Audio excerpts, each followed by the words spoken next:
بسم اللہ الرحمن الرحیم۔ آپ کا دشمن آپ کے گھر میں ہی ہے۔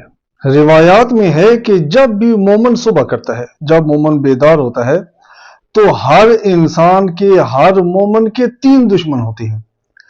آپ میں، ہم سب ان دشمنوں کا سامنا ضرور کرتے ہیں۔ ان میں سب سے پہلا ہے مومن یحسود، حسد کرنے والا۔ یہ حسد کرنے والا کوئی باہر کا شخص نہیں ہوتا، یہ عموماً قریبی ہوتا ہے، گھر کا ہی ہوتا ہے۔ بہن بھائی، دوست احباب، عزیز، قریبی افراد ہمیشہ حسد کرتے ہیں اور انسان کو نقصان پہنچاتے ہیں۔ حضرت یوسف علیہ السلام کو کنویں میں ان کے بھائیوں نے پھینکا تھا اور وہ حسد کی وجہ سے تھا۔ قابیل نے حابیل کو شہید کر دیا حسد کی وجہ سے۔ سب سے بڑا دشمن حاسد ہوتا ہے۔ حکیم لقمان نے اپنے بیٹے کو نصیحت کی۔ حکیم لقمان کوئی پیغمبر نہیں تھا، وہ ایک حکیم تھا جس کا قرآن کریم میں ذکر ہے۔ حکیم لقمان کے بارے میں ہے، اذ قال لقمان لابنہ یا بنی للحاسد ثلاث علامات۔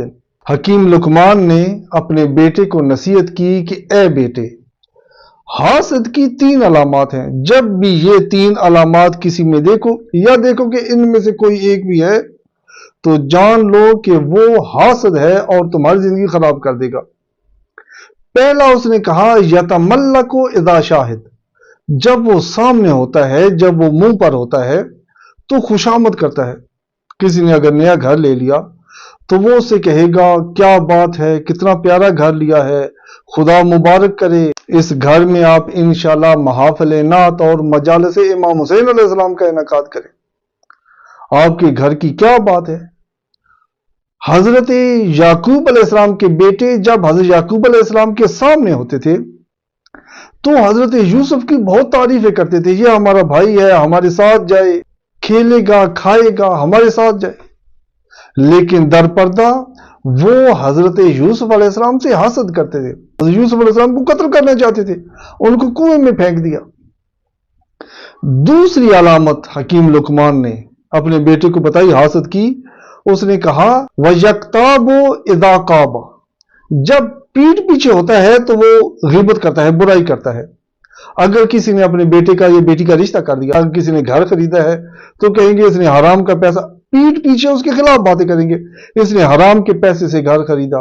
اگر کسی شخص کی ترقی ہو گئی تو پھر بھی یہ جادو کرتا ہے، یہ حرام کماتا ہے، یہ فلاں کرتا ہے، یعنی اس کے پیٹھ پیچھے اس کی برائی کرتے ہیں، کیونکہ حاسد سامنے تو کچھ کر نہیں سکتا، برائی کر سکتا ہے۔ اور تیسرا حکیم لقمان نے کہا جو سب سے مہم ہے، وَيَشْمَتُ بِالْمُصِیبَہ، حاسد کرنے والا جس سے حسد کرتا ہے ہمیشہ اس پر مصیبت کے انتظار میں رہتا ہے، ہمیشہ اس انتظار میں رہتا ہے کہ اس شخص پر مصیبت آ جائے، اس شخص پر کوئی پریشانی آ جائے۔ حضرت یوسف علیہ السلام کے بھائی چاہتے تھے کہ حضرت یوسف یا تو مر جائیں یا پھر کوئی ان کو اپنا غلام بنا کر لے جائے۔ وہ جانتے تھے کہ غلاموں کے ساتھ کیا سلوک ہوتا ہے، وہ ان کے بھائی تھے، لیکن وہ چاہتے تھے کسی طریقے سے دور ہو جائیں، مر کے یا کوئی ان کو لے جائے۔ انہوں نے ان کو اندھے کنویں میں پھینک دیا۔ حاسد ہمیشہ جس سے حسد کرتا ہے اس پر مصیبت کا خواہاں ہوتا ہے۔ جب حابیل اور قابیل دونوں نے قربانی کی، خدا نے حضرت حابیل کی قربانی کو قبول کر لیا، قابیل کی قربانی قبول نہ ہوئی تو اس نے کہا لَأَقْتُلَنَّكَ، میں ضرور بضرور تمہیں قتل کر دوں گا۔ اس نے کہا میں تمہیں قتل کر دوں گا، یعنی جو تمہیں فضیلت ملی ہے اس فضیلت پر تم ہمیشہ نہیں رہ سکتے، میں تمہارے اوپر مصیبت لے کر آؤں گا۔ وہ اس پر مصیبت کا خواہاں تھا، اس کی موت چاہتا تھا اور اس نے اس کو قتل کیا۔ حاسد ہمیشہ شر پہنچاتا ہے، حسد ایک صفت رذیلہ ہے۔ حاسد انسان کی زندگی کو غیر قابل تحمل بنا دیتا ہے۔ اور دوسرا دشمن جس کا ہر انسان کو سامنا کرنا پڑتا ہے وہ ہے المنافق مبغض، بغض کرنے والا، بغض رکھنے والا منافق۔ منافق دوسرا وہ انسان ہوتا ہے جو انسان کی زندگی کو غیر قابل تحمل بنا دیتا ہے۔ ایک استاد تھا، اس نے اپنے شاگردوں سے کہا کہ تم میں سے ہر انسان ظاہر ہے زندگی میں کچھ افراد کو پسند کرتا ہے، کچھ کو ناپسند کرتا ہے۔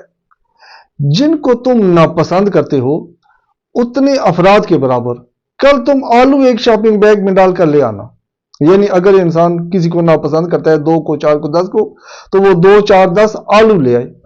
اگلے دن تمام شاگرد آئے, کسی نے 2 آلو شاپنگ بیگ میں ڈالے ہوئے تھے, کسی نے 3 آلو ڈالے ہوئے تھے, کسی نے 4 آلو, کسی نے 5. وہ استاد کے پاس لے کر آئے. استاد نے کہا ان شاپنگ بیگوں کو اوپر سے گلے لگاؤ اور اپنے بیگ میں رکھ دو. انہوں نے ایسا ہی کیا. اگلے دن وہ دوبارہ آئے. انہوں نے کہا استاد ہم ان آلوؤں کا کیا کریں؟ استاد نے کہا کہ پڑے رہیں, کل ہم بات کریں گے. وقت گزرتا گیا, آہستہ آہستہ 7 دن گزر گئے. اب جب ان لڑکوں نے اپنا بیگ کھولا تو اتنی زیادہ بدبو تھی کہ قریب تھا کہ وہ لڑکے الٹی کر دیں گے, وہ شاگرد الٹیاں کریں گے, کیا کر دیں گے. انہوں نے استاد سے کہا کیا کرے؟ استاد نے کہا ان کو جا کے باہر پھینکو, ڈسٹ بن میں پھینکو. وہ پھینک آئے.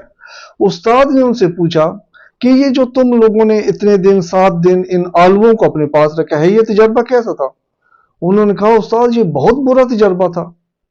استاد نے کہا کہ جب منافق ہماری زندگی میں آتا ہے, کینہ رکھنے والے شخص, کوئی ایسا شخص جو ہم سے بغض رکھتا ہے, ہم سے منافقت کرتا ہے, جب وہ ہماری زندگی میں آتا ہے تو ہماری زندگی کو اسی طرح بدبودار بنا دیتا ہے, اسی طرح ہماری زندگی کو ناقابل تحمل بنا دیتا ہے. اس لیے ان افراد کو پہچانے جو آپ سے بغض رکھتے ہیں اور ان سے جدائی اختیار کرے, دوری اختیار کرے, تاکہ آپ کی زندگی راحت ہو جائے. حاسد اور منافق میں ایک فرق ہوتا ہے. حاسد ہر حالت میں آپ کی برائی کرنا چاہتا ہے, ہر حالت میں آپ کی مصیبت چاہتا ہے, چاہے اس کو اس سے فائدہ ہو چاہے فائدہ نہ ہو. جبکہ منافق چاہتا ہے کہ آپ پر مصیبت آئے جس سے اس کو فائدہ ہو. یعنی دونوں ہوتے قریبی ہیں, دونوں مصیبت چاہتے ہیں. ایک صرف مصیبت چاہتا ہے اور دوسرا مصیبت چاہتا ہے, ساتھ اپنا فائدہ بھی چاہتا ہے. ان حاسدوں سے اپنے آپ کو, ان منافقوں سے اپنے آپ کو بچائیں. تیسرا دشمن جو انسان کا سامنا کرتا ہے ہر روز, جو انسان کے سامنے آتا ہے, وہ ہے شیطان. شیطان خود کچھ نہیں کر سکتا, انسان کے خلاف خود تو کچھ بھی نہیں کر سکتا. وہ حاسدین کے حسد کے ذریعے, منافقین کی منافقت کے ذریعے انسان کو نقصان پہنچاتا ہے, انسان کے لیے پریشانیاں پیدا کرتا ہے, سیر و طلسم, باہمی اختلاف پیدا کرتا ہے, پریشانیاں پیدا کرتا ہے. کیونکہ شیطان نے وعدہ کیا ہوا ہے کہ وہ انسان کو جہنم تک پہنچائے گا. جہنم تک انسان اس صورت میں پہنچ سکتا ہے کہ جب انسان اتنا پریشان ہو جائے ان مسائل کی وجہ سے کہ عبادات پر اس کا دھیان ہی نہ ہو, عبادات کر ہی نہ سکے. اس صورت میں انسان ظاہر ہے جب عبادات نہیں کر سکے گا گناہگار ہو جائے گا, نہ دنیاوی کمال حاصل کر سکے گا نہ اخروی کمال حاصل کر سکے گا. تیسرا دشمن شیطان ہے. بعض دفعہ ایسا ہوتا ہے کہ ہمیں پتہ ہی نہیں ہوتا کہ اب کون ہم سے حسد کر رہا ہے, کون ہمارے ساتھ منافقت کر رہا ہے. ہمیں اس بات کا پتہ ہی نہیں ہوتا, ہم تو سب لوگوں کو اپنے ساتھ اچھا ہی سمجھ رہے ہوتے ہیں. تو اس صورت میں کیا کریں؟ اسلام مکمل ضابطۂ حیات ہے. اسلام نے ہمیں تمام راستے بتائے دشمنوں سے نجات کے لیے. روایات میں ہے کہ جو بھی شخص روز جمعہ, نماز جمعہ کے بعد یا کسی بھی واجب نماز کے بعد 100 مرتبہ یا کا ہار پڑے گا, 100 مرتبہ کا ہار روز جمعہ نماز واجب کے بعد پڑے گا, خدا اس کو ہر دشمن کے شر سے محفوظ رکھے گا. کوئی حاسد اپنا حسد اس تک نہیں پہنچا سکے گا, کوئی منافق اپنی منافقت اس تک نہیں پہنچا سکے گا. خدا اس کے دشمنوں کو ایسی مصیبت میں ڈال دے گا کہ ان کا اس شخص پر سے دھیان ہٹ جائے گا اور وہ شخص محفوظ و مامون رہے گا. روز جمعہ 100 مرتبہ یا کا ہار پڑھیں کسی بھی واجب نماز کے بعد, اور پھر آپ اثر دکھیں. انشاءاللہ خدا آپ کے دشمنوں کو مغلوب کر دے گا.